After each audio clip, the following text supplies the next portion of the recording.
Ang bida ng pelikula ay kabilang sa naghihirap na populasyon ng bansa. Nakatira siya sa mga slum kasama ang kanyang 50 taong gulang na ina na 3 araw na lang ang natitira sa buhay nito. Si Will mismo ay mayroon na lamang 24 na oras na natitira na nangangahulugang kung hindi siya kikita ng mas maraming oras sa isang araw, mamamatay siya. Plano ni Rachel na magtrabaho sa susunod na 2 araw ng sunod-sunod upang kumita siya ng sapat na pera para mabayaran ang kanilang utang. Pagbalik niya, halos wala na siyang natitirang oras kaya gusto niyang nasa istasyon ng bus si Will para pahiram siya ng oras. Papunta sa trabaho, nakasalubong ni Will ang isang batang babae na nagngangalang Maya na humihingi ng 1 minuto para sa kawang gawa. Binigyan siya ni Will ng 5 minuto sa halip na isa. Nagtatrabaho siya sa isang pabrika na gumagawa ng mga aparatong pang-imbak ng oras.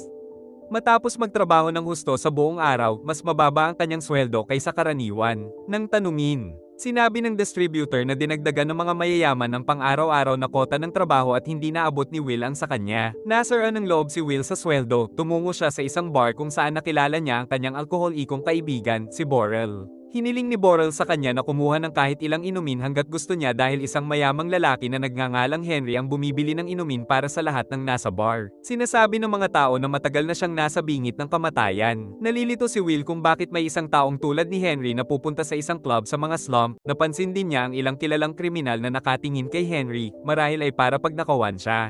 Pinuntahan niya ito para alertuhan ngunit tumanggi ang lalaki na umalis. Pagkalipas ng ilang minuto, isang grupo ng mga gangster na tinatawag na Minutemen ang nagbanta sa lahat maliban kay Henry na umalis. Napagtanto ni Will na malapit ng pagnakawan si Henry. Habang mabilis na umalis ang lahat, nanatili siya roon para bantayan sila.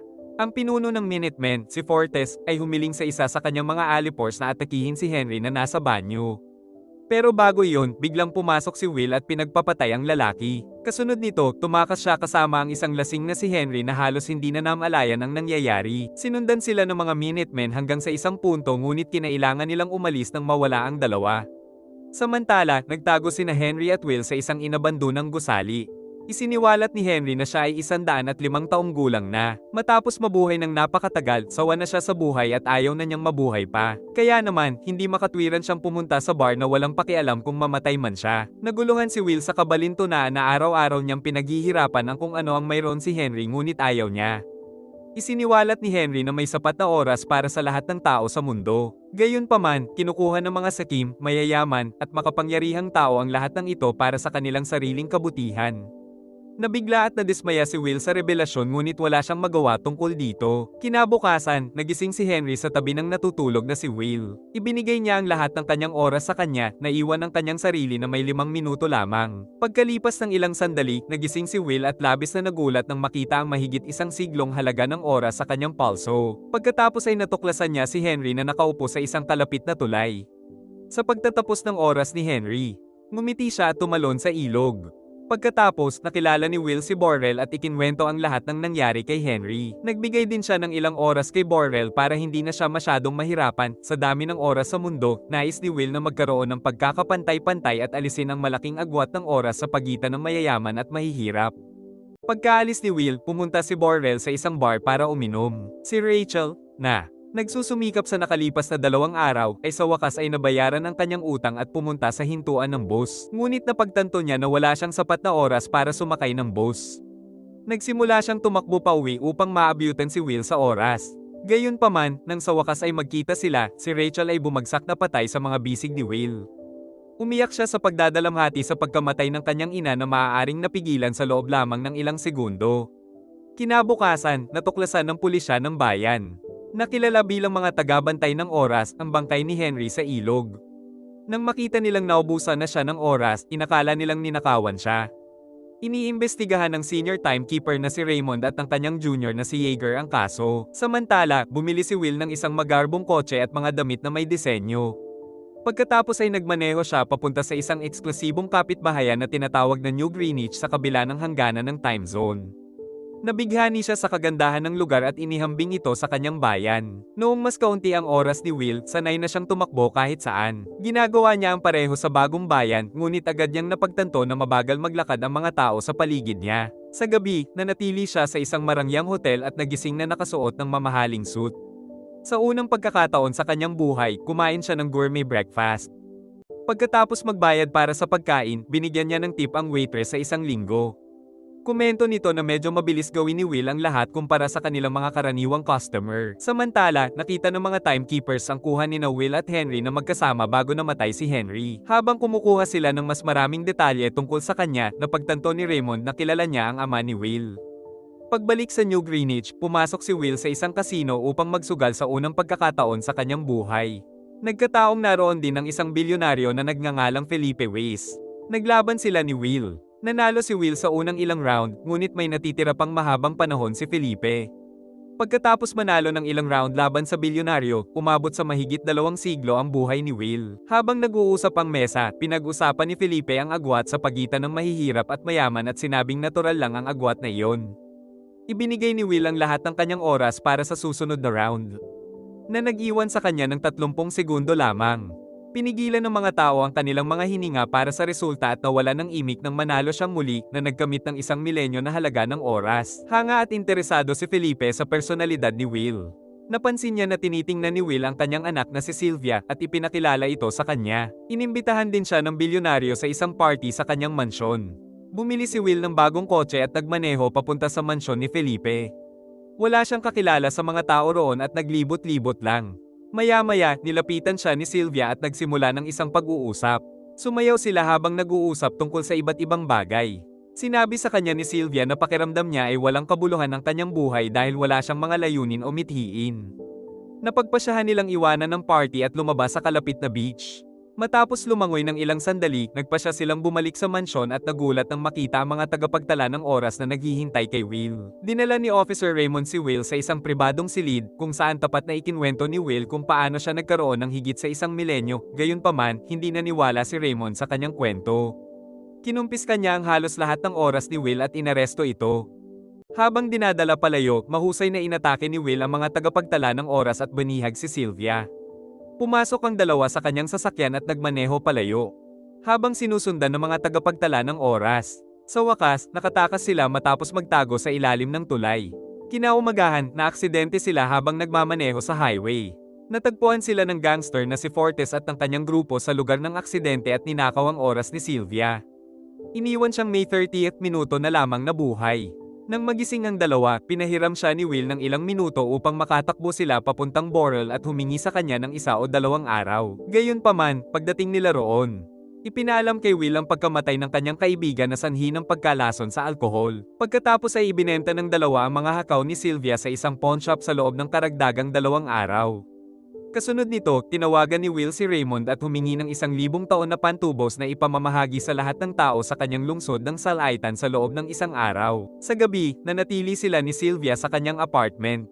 Ikinwento ni Will sa kanya ang tungkol sa kanyang ina na namatay kamakailan at ang tungkol sa kanyang ama na dating nagsusugal ng oras at nagbabahagi ng kanyang kita sa mga taong nangangailangan nito. Mas nagkakaintindihan ng dalawa pagkatapos ng pag-uusap. Kinabukasan na ng umaga, ngunit hindi pa rin tinupad ni Felipe ang kanyang kasunduan. Matagal nang kilala ni Sylvia ang kanyang ama bilang isang malupit na tao, ngunit ikinagulat niya ang kanyang kasakiman. Kahit na hindi ibinigay ni Felipe ang pantubos, nagpasya si Will na pakawalan si Sylvia. Dinala niya ito sa isang telephone booth at binigyan ito ng baril bilang pamamaalam. Naghalikan sila bago naghiwalay ng landas. Tumalikod si Sylvia at tinawag ang kanyang ama. Habang si Will ay naglalakad sa kabilang daan, bigla niyang napansin si Raymond na papalapit kay Will at binaril ang timekeeper para iligtas ito. Bago tumakbo palayo, binigyan ni Will si Raymond ng kaunting oras para iligtas ang buhay nito. Kasunod nito, sumakay ang mag-asawa sa sasakyan ng pulis at umalis. Ang balita ay lumalabas sa telebisyon at ipinalalabas kahit saan. Nang tanungin kung bakit niya iniligtas si Will, sinabi ni Sylvia na ayaw na niyang bumalik sa kanyang nakakabagot na buhay. Samantala, si Felipe ay nasa opisina niya kasama ang kanyang mga kasosyo. Alam nila na kung magbabayad siya ng kinakailangang pantubos sa mga tao, titigil ang mga mayayaman sa pagkita ng pera dahil hindi na sila kakailanganin ng mga mahihirap. Si Felipe ay nalilito sa pagitan ng buhay ng kanyang anak na babae at ng kanyang negosyo. Pinili niya ang huli at tiniyak sa kanyang mga kasosyo na hindi niya babayaran ng pantubos anuman ang kapalit. Sa ibang lugar, handa sina Will at Sylvia na isugal ang lahat para maibigay sa mga tao ang gusto nila. Ninakawan nila ang isang establishmento na nagpapahiram ng oras at ipinamahagi ang mga time device sa lahat. Samantala, nakakita si Fortes ng isang billboard na may larawan ni Will at Sylvia na nangangakong may gantimpalang 10 taon kung sila ay mahuhuli. Kinagabihan, nasa kanilang silid sa hotel ang mag-asawa nang sila ay salakayin ng mga tagapagtala ng oras. Nagawa nilang makatakas sa bintana at habulin si Raymond. Sa gitna ng isang putukan, sumakay sila sa isang bus na tumatakbo at nakatakas, kasabay nito, nalaman ni Fortes kung saan nanunuluyan ng dalawa at hinabol sila. Para mabigyan sila ng patas na pagkakataon, hinamon ni Fortes si Will sa isang malakas na laban. Mukhang nasa panig ni Fortes ang tagumpay noong una, ngunit binaligtad ni Will ang sitwasyon sa huling sandali. Kasunod nito, inatake niya ang mga tulisan at mahusay silang pinatay. Pagkatapos, inilipat niya ang lahat ng oras ni Fortes sa kanyang sarili at pinatay ito. Kalaunan, sina Will at Sylvia ay nasa rooftop kung saan nila napansin ang pagtaas ng mga presyo ng mga bilihin, lumalabas na dahil sa kanilang pagnanakaw, itinataas ng mga mayayaman ang presyo upang matiyak na mapanatili ang agwat sa pagitan ng mahihirap at mayaman. Napagtanto nila na ang isang maliit na pagnanakaw na tulad nito ay hindi makakagawa ng pagbabago, 1,000,000 taon lamang ang makakagawa. Kinabukasan, pupunta si Felipe sa isang lugar kasama ang kanyang mga bodyguard. Ginugulo sila ni Sylvia at sinamantala ni Will ang pagkakataon na gawing bihag si Felipe. Dinala nila siya sa kanyang opisina kung saan mayroon siyang aparato sa pag-iimbak ng oras na may 1,000,000 taon sa loob nito. Nang patuloy na sinisiraan ni Felipe ang damdamin ng mga mahihirap at nahihirapang tao, muntik na siyang barilin ni Will. Inaangkin niya na ang immortalidad ay hindi katumbas ng buhay kahit isang individual. Pag-alis ng dalawa dala ang aparato, hinaranggan ng mga sasakyan ng tagapag-ingat ng oras ang highway. Sumunod ang isang barilan, ngunit ang mag-asawa ay nakalabas mula sa kaguluhan ng walang pinsala. Nakarating sila sa bayan habang sinusundan pa rin ni Raymond. Bumaba si Will sa sasakyan at iniabot ang aparato ng pag-iimbak ng oras kay Maya. Hiniling niya rito na ipamahagi ang oras sa lahat at pinaalis ito. Muling sumakay ang dalawa sa isang kotse at nagpatuloy ang habulan. Nahuli sila nang bumangga ang kanilang sasakyan sa gitna ng kalsada. Bago sila arestuhin, isiniwalat ni Raymond na nagsikap siyang umangat upang makatakas sa kahirapan. Ngunit iniisip niya na ang agwat sa pagitan ng mayayaman at mahihirap ay kailangang mapanatili upang maging maayos ang takbo ng lipunan. Hindi inaasahan, naubusan ng buhay si Raymond at siya ay pumanaw. Ilang segundo na lang ang natitira sa kanilang buhay.